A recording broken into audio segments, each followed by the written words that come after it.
Okay, so my question for us tonight is, what is love asking of you? Because we think and we know that love is a free gift. It's a gift from God. And we think that there's no expectation, there's no requirement, there's nothing really asked of us. But love asks a lot of us. And when we back away from that, when we try to pretend like it doesn't, we kind of miss out on some of the best parts of life. And so my question for you tonight is, specifically in your life right now, what is love asking of you? Where are you being asked to love in a bigger way? Where are you being asked to love in a way that maybe you don't want to? Maybe there's a place where you just want to keep your heart kind of safe and under control, and Spirit saying, no, it's just time to pop your heart all the way open. Because over and over again, what I want you to see is that love asks us to be the best version of ourselves. See, I talked about last week as we moved into this year of love. I talked about this idea last week, that love is really of God. And when we say that we love, it's not really accurate. We don't really love. What happens is we open our heart and the infinite love of God flows through us. And it feels like it's coming from us, but it's really divine in nature. There's only one love, and that's God's love. And the love that we open our heart, and love begins to flow out into the world. And when we open our heart inwardly toward ourselves, then love flows into us. But it's all God love. When we read in 1 John 4:18, there is no fear in love, but perfect love casts out fear. For fear has to do with punishment. And he who fears has not yet been perfected in love. So how many times in your life, in the last week, in the last day, today, have you experienced any level of fear? Any level of worry or upset? And what I want you to see is that love is trying to perfect us into a higher, greater version of ourselves. And every time fear calls us or judgment calls us to close our hearts, we have not yet been fully perfected. And the perfection of us is the expression of God's love. That we are actually made perfect as we just decide to open our heart all the way and let love flow to every person in every situation. When we think we're safe, when we're worried that we're not safe, that we just open our hearts all the way and let love flow. You know, this year, 2022, I've dedicated the Wednesday night service to this year of love. And I want to thank everybody who watches us online. I got so many comments. If you want to email me, rrogers@unityphx.org. If you didn't like it, there's a D in Rogers. If you did like it, there's no D. All right? No, there's no D in Rogers, right? But I really want to thank all the people that are watching us online and responded, because this year, 2022, it's a triple 2 year, and 2 years are all about love and relationship. And this is our year to really perfect love. See, okay, this is where I'm going to get woo-woo again, so just hang on. I'll be back in a minute. But right? So the first millennium was a one millennium. And a one millennium was all about the individual. It was us coming into ourselves. And when we look at what happened over the first 1,000 years, after Christ, was that we saw a lot of hierarchical structure that was based on one person being in charge and everybody else was small and insignificant. Over that 1,000-year period, we watched in our country, we watched in our culture, we watched an empowerment of the we. That when in the first millennium, it was all about me. This next millennium, the second millennium that we're in now, it's all about the we. That we move from the individual to the collective. And we learn how to be in love. We learn how to be in higher forms of relationship. We learn how to create together. We learn how to do it in ways that we can't even imagine now. Because right now we're just taking baby steps into collective activity, right? So the first millennium was all about me. And it was collectively about us learning to be the best version of ourselves. But the 2000s are all about we and how do we come together? How do we love each other? How do we create together? What are higher and higher forms that we can stand together? So as we move into this year, last week I gave you 5 homework assignments. And I never give 5 homework assignments. I'm trying to just get you to 1. But last week I went all the way. So those 5 homework assignments that I'm just going to add 2 until you just decide it's too much. 5 homework assignments. The first one is, and I made you do a pinky swear last week, was no matter what, where you're not going to add conflict, right? That there's enough conflict in the world right now. The first step is don't add conflict. Don't poke them if you don't need to poke them. Don't need to upset them just because you know you can, right? Don't get into the discussion just because you want to tick them off, right? We don't need any more conflict right now. So the first thing that we all took a little get your pinky out. We all took a little pinky swear. Don't add conflict. Second one that we also talked a lot about last week was opening your heart. And just the act of opening your heart begins to heal and restore us. The third homework assignment from last week was I wanted you to pick one person this year that is your person of love. And this might be a person that's difficult for you to love or you don't want to love or maybe you don't even like very much. This is going to be your person this year over and over to come back to as your person of love and really practice opening your heart to them, whether you like it or not, to see if you can really be perfected in this activity by having a person of love. The fourth we talked about, no matter where you are in the world this year, no matter what's going on, whether you're at the grocery store or the highway, whether you're in the parking lot, whether you're at work, wherever you are, how can you add more love? And the whole thing, the fourth point was just add more love. Wherever you are, whatever's going on in your life, add more love. Add more love. Whatever it is, just add more love. And the fifth point was one of the aspects about a 222 year is that it's a time for profound healing, not just for the world, but for us individually. And this year, it's a time for us to heal our deepest wounds. And so on this 222 year, I invited you to open your heart and allow the deepest pain that you're still carrying with you, invite love right there, invite God right there, to heal your deepest wound so that we get to move on, that we're no longer carrying our deepest wounds into every new experience, that we're healing our wounds, and especially our deepest wound, that this 222 year, the power of this year, really is designed to heal your deepest pain. Whatever your deepest pain is, this year we open our hearts and we allow the love of God into that activity. All right. Now let's go to this week.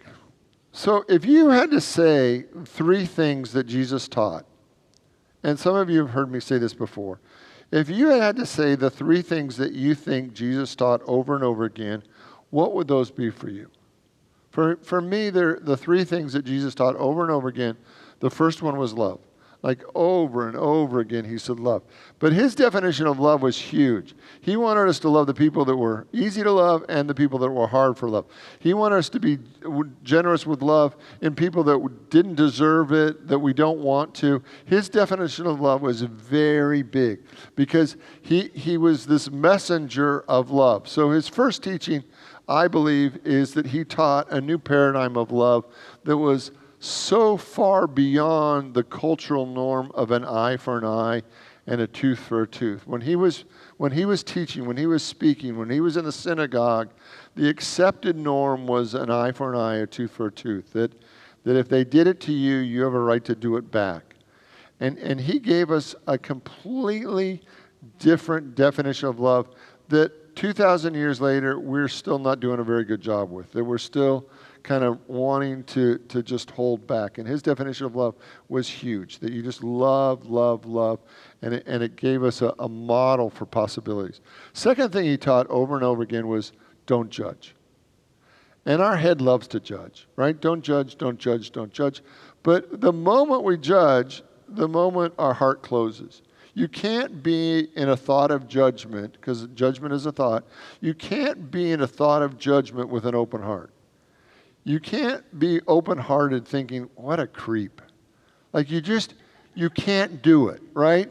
You can't judge somebody. Like, what a loser. Like, the moment you judge somebody, right, your heart instantly closes because the act of judging them, you're actually trying to keep yourself safe, so your heart automatically closes. So you can't be in a judgment and an open heart in the same moment. So you're going to kind of have to decide, do I want to love or do I want to just judge everybody? And from the ego part of us, from the human part of us, we got to be honest. There's sometimes it's just fun to judge people. Like, who taught them to put those clothes on? Or, who taught that person how to drive? Or who taught you manners? All right? Like, that human part of us wants to take everybody's inventory and just tell everybody, really, if we were king or queen for the day, how to live their life. And we think that would be really fun. The problem is it's just so isolating. That every time you judge someone, you isolate yourself. And it doesn't build bridges. It doesn't build connections. It just isolates us. First thing he taught was love. Second thing he taught was don't judge. And the third thing he taught was that when you mess up on the first two, and this is a paraphrase, when you mess up on the first two, you have to forgive. The forgiveness is the way that we restore relationship. Forgiveness is the way we restore. And so over and over again, when you forget to love, when you move solidly into your judgments, forgive yourself, forgive them, forgive everybody, and move back into love. And that's over and over again. I think that's the basis of what he taught. So tonight, I want us to really look at your opinions of others. Okay? So I want you to look at what happens in you when you have opinions about others. Now, when you have an opinion about somebody that they're fabulous or beautiful or wonderful or spiritual or brilliant or generous, when you have an opinion about somebody that is positive, a positive opinion about somebody, what happens to your heart? It opens, right? So when you think somebody is great or fantastic or beautiful or loving or kind or generous, when you have a high opinion of someone, your heart just naturally opens. Now, let's look at the opposite of that. When you have a low opinion of someone, what happens to your heart? It closes, it contracts, right? It contracts. Now, I want you to see that that's why every awful thing that has happened on this planet has happened, because the moment we have a negative opinion about anyone, we feel justified in our worst behavior. That every time we have believed that someone is unworthy, unlovable, unhuman, unacceptable, the moment we move into a negative opinion about anyone, our heart closes, and then we feel justified in behaving any way we choose. That tonight, I want you to be willing to look at your opinion of others. Not just the good opinions, the positive, uplifting opinions, but the opinions that are, and you may feel that those opinions are just as accurate. But I want you to look at the opinions of the people that you're not very pleased with. And the reason that I want to point this out is your opinion is just your opinion, right? It may matter, it may not matter. But it matters to you. Because the moment you have an opinion about anyone, and you have a negative opinion about anyone, your heart begins to close and contract. And I want you to see the cost that sometimes even the people we love, when we have an opinion about somebody, even if somebody we think we love, but the moment we have an opinion about them, our heart closes and contracts. And if we're going to really move into a year of love, I want you to really begin to be aware of all the opinions that are running your life, positive and negative, and what would begin to happen if you just suspended those opinions and just chose not to judge. If you could just be in a framework of not judging. Like, well, Richard, I don't know how to do that. I know most of us don't, right?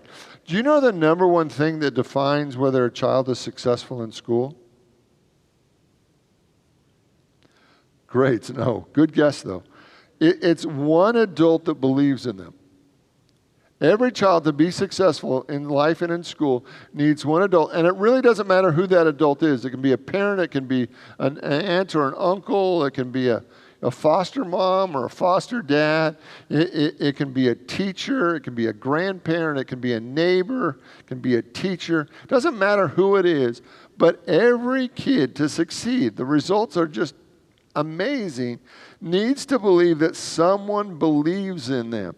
Because the moment a child thinks that someone or can feel that a child believes in them, they begin to excel, because even when they're in their times of self-doubt, they know somebody else has a bigger vision of them than they're living for themselves. There was a study done. A team of researchers led by Robert Rosenstein went off to an elementary school and administered an intelligence test to all the students. The researchers told teachers in each classroom which students the data identified as being academically superstars, the ones with the greatest potential for growth. They asked the teachers not to mention the results of the study, not to spend any more or any less time with them. And in fact, they were going to actually observe the teacher for the remaining of the school year to ensure that they didn't spend any more time with these students. The students were then tested again at the end of the year.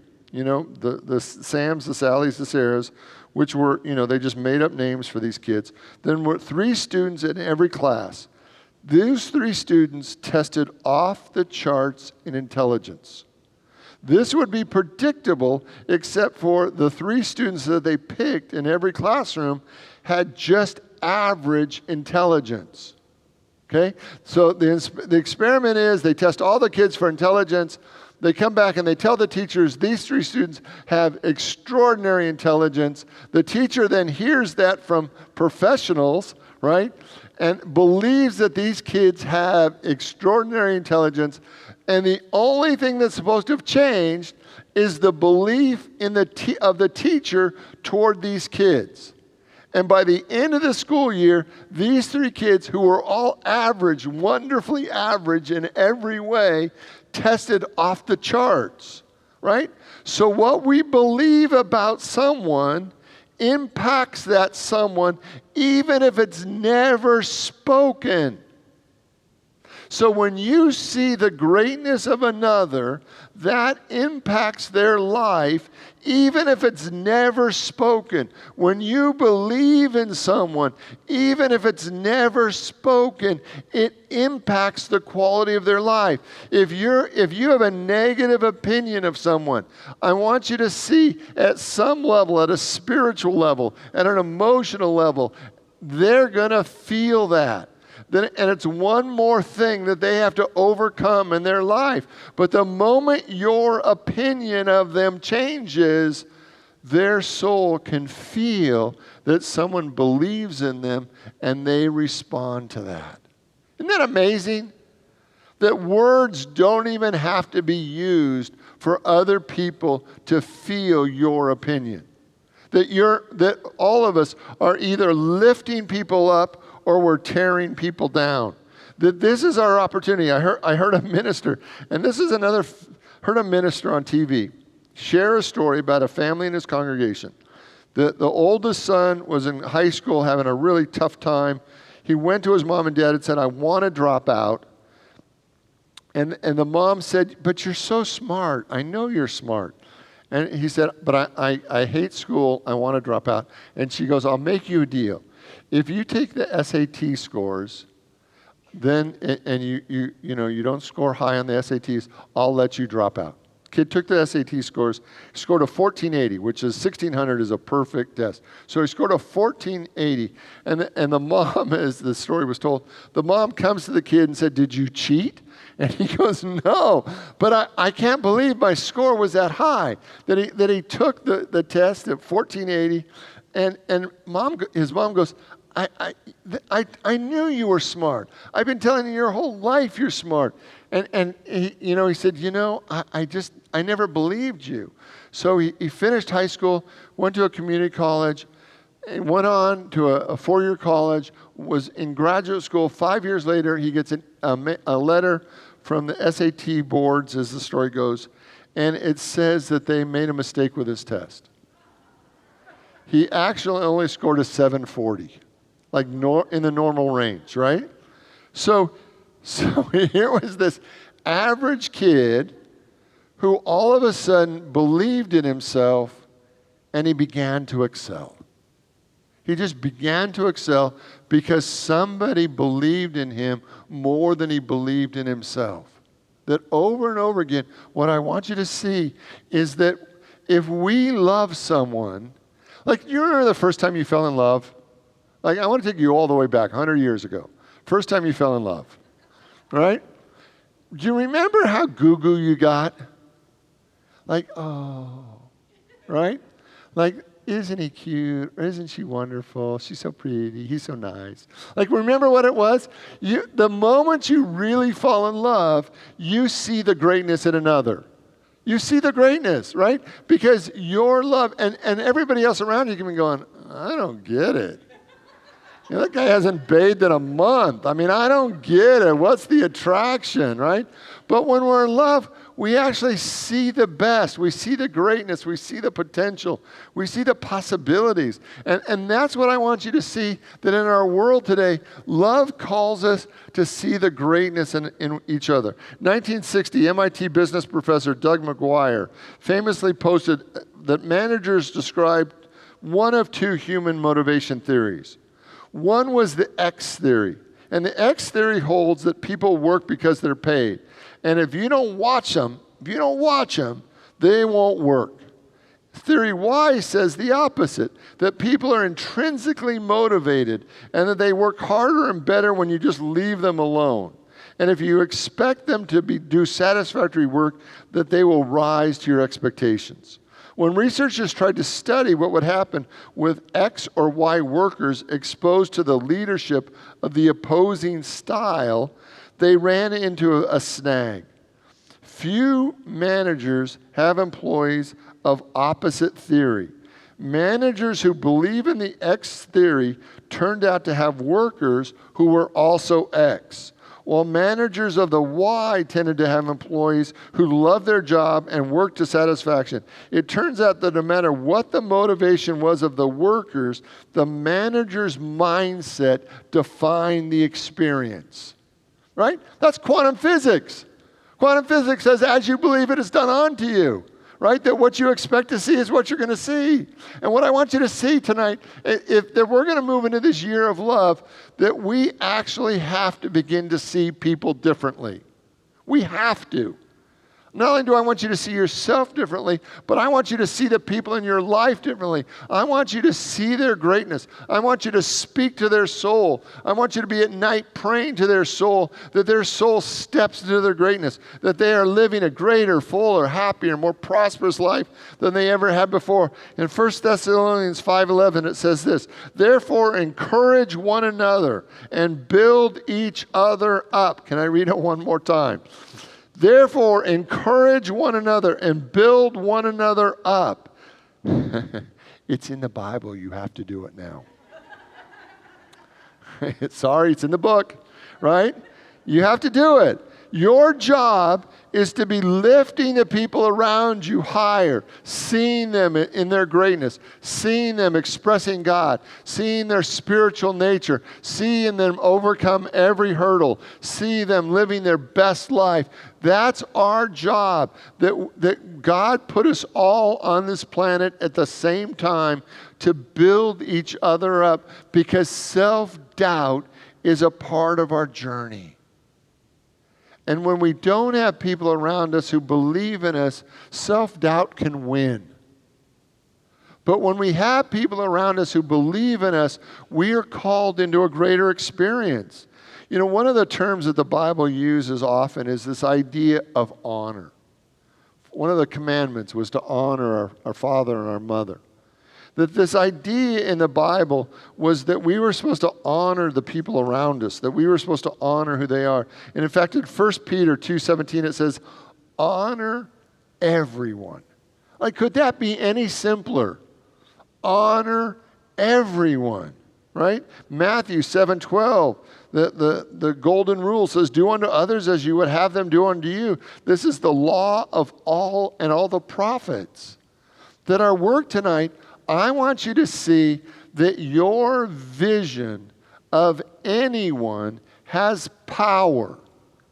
There are no free lunches in this one. If you see someone as less than, you're actually supporting them in being less than. If you see someone's greatness, you're actually facilitating and calling it out in them. We all need at least one person in our life who believes in us. That doesn't mean we're limited to one person. I want you to be believing in everybody in your life. I want you to be seeing the greatness in every person in your life and lifting them higher than they think they can go on their own, because that's how we do it. Where two or more are gathered, the presence of Christ is there. The fullness of God is there. That we're here today to really lift each other up. So you know what your homework is? Not only do I want you to do all 5, I want you to don't add conflict, open your heart, pick a person of love, add more love to the world, and heal yourself in the process. And 6 is your job is to see the greatness in everyone. Honor everyone. We can no longer afford to continue to bad talk, bad vision each other. We can't do it. I don't care if you agree with them. I don't even care if you like them. I want you to see the people in your life, the people in your community, the people in this church, the people in the parking lot of the mall. I want you to see them in their greatness. Because if we're going to heal the world, we have work to do. And it'd be great if somebody else could do it for us, but we need to be perfected in love. And the way that we get perfected in love is to see the greatness in every person. Will you pray with me? I want you to open your mind, your heart, your soul to the activity of God. Holy Spirit, help me. Help me see with new eyes. Help me look beyond the limitations. Help me look beyond my judgments, my opinions. Help me to lift everybody up. Help me to see every child of God as created in your image and in your likeness with your perfection within them. That everyone was created in your image and in your likeness. Tonight I want to see it. In the name and through the power of the living Christ, we give thanks. And so it is.